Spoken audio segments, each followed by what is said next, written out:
உயிர்மை TV நேயர்களுக்கு வணக்கம். இன்னைக்கு நம்ம பார்க்க போகிற தொகுப்பு பார்த்தீங்கன்னா காதலர்களாக பிரிவோம்.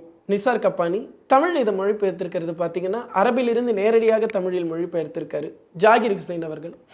ஜாகிர் ஹுசைன் அரபு துறையில் மெட்ராஸ் பல்கலைக்கழகத்தில் பேராசிரியராக இருக்கார். மஹ்மூத் தர்வீஷோட பல்வேறு கவிதைகளையும் அவர் மொழிபெயர்த்திருக்காரு.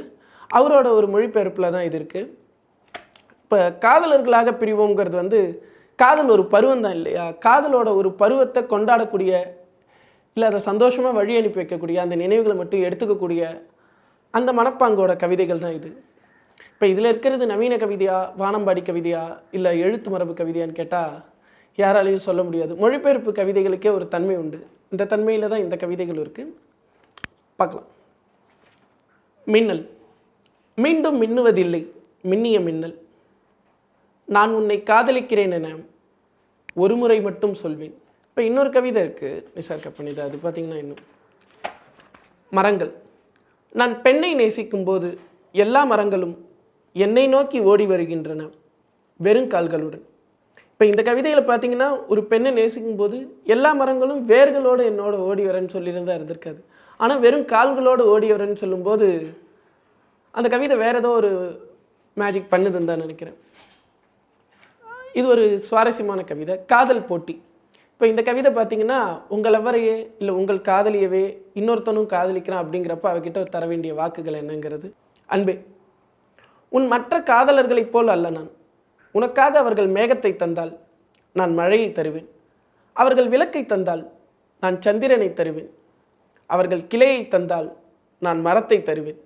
அவர்கள் படகை தந்தால் நான் பயணத்தையே தருவேன். உன் மற்ற காதலர்களைப் போல் அல்ல நான். இப்போ நிசார் கப்பானியோட கவிதைகளில் பெரும்பாலும் நீள் கவிதைகள் நிறைய உண்டு. ஜாகிர் ஹுசைன் ஐயாவும் அதை மொழிபெயர்த்திருக்கும். இங்கே ரொம்ப நல்லா தான் மொழிபெயர்த்திருக்காரு. அதுலேருந்து சில பகுதிகள் மட்டும் வாசிக்கிறேன். முழு நீள் கவிதையும் பத்தாது இல்லையா? நீங்கள் வாசித்து தெரிஞ்சுக்கோங்க. ஆனால் சில பகுதிகள் வாசிக்கிறேன். காதல் வெளிச்சம். உன்னை காதலிப்பதை தவிர எனக்கு எந்த வேலையும் இல்லை.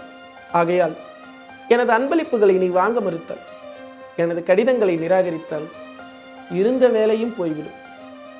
இது வரைக்கும் ரொம்ப சாதாரணமான வரி மாதிரி தான் இருக்கும். அடுத்த இதில் எங்கே ஒரு பாய்ச்சல் நடக்குதுன்னு, பெண்மைக்கு எதிராக உலகம் புரிந்த குற்றங்களுக்கு மன்னிப்பு கேட்க வேண்டும். அதற்காக உன்னை காதலிக்க விரும்புகிறேன்.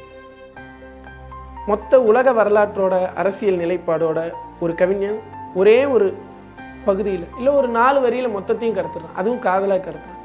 பெண்மைக்கு எதிராக உலகம் புரிந்த குற்றங்களுக்கு மன்னிப்பு கேட்க வேண்டும். அதற்காக உன்னை காதலிக்க விரும்புகிறேன். நான் ஏன் உன்னை காதலிக்கணும்னு இது வரைக்கும் உலகத்தில் சொல்லப்பட்டதுலே ரொம்ப சுவாரஸ்யமான ஒரு காரணம் இதுன்னு தான் நினைக்கிறேன். இன்னொரு கவிதை இந்த தொகுப்போட தலைப்பு கவிதை காதலர்களாக பிரிவுங்கிறது. அதோட சில பகுதிகள் வாசிக்கிறேன். வழக்கம் போல் காதலர்களாக பிரிவோம்னு சொல்கிறது காதலன் கிட்ட சொல்கிறதா தான் இருக்குது. பிரியமானவனே, காதலின் நன்மைக்காக, நமது நன்மைக்காக சிறிது காலம் பிரிந்திருப்போம். அன்பு பெருக வேண்டும். என்னை கொஞ்சம் நீ வெறுக்க வேண்டும். அதற்காக சிறிது காலம் பிரிந்திருப்போம். ஒவ்வொரு பருவங்களிலும் பறவைகளை தம் இருப்பிடங்களை விட்டு பிரியும். நண்பா, சூரியன் பகலை பிரியும் போது எவ்வளவு அழகாக இருக்கும். நீ என் வாழ்வின் வழியாக இரு, சந்தேகமாக இரு, சில நேரம் கட்டுக்கதையாக இரு, சில நேரம் காணலாக இரு. என் உதடுகளில் விடை தெரியாத கேள்வியாகவே இரு. என் இதயத்தில் இமைகளில் உண்மையான அன்பு எப்போதும் குடியிருக்க வேண்டும். நான் எப்போதும் அழகானவளாக தோன்ற வேண்டும். நீ என்னிடம் நெருக்கமாக இருக்க வேண்டும். ஆகையால் உன்னிடம் கேட்கிறேன், போய்விடு. நாம் காதலர்களாகவே பிரிவோம். நமது காதல் நீண்ட காலம் நீடிக்க வேண்டும். நமது காதலின் ஆயுள் அதிகரிக்க வேண்டும். அதற்காக உன்னிடம் கேட்கிறேன், போய்விடு. காதலர்களாக பிரிவோம். நிசார் கப்பானி, தமிழில் ஜாகிர் ஹுசைன். நன்றி.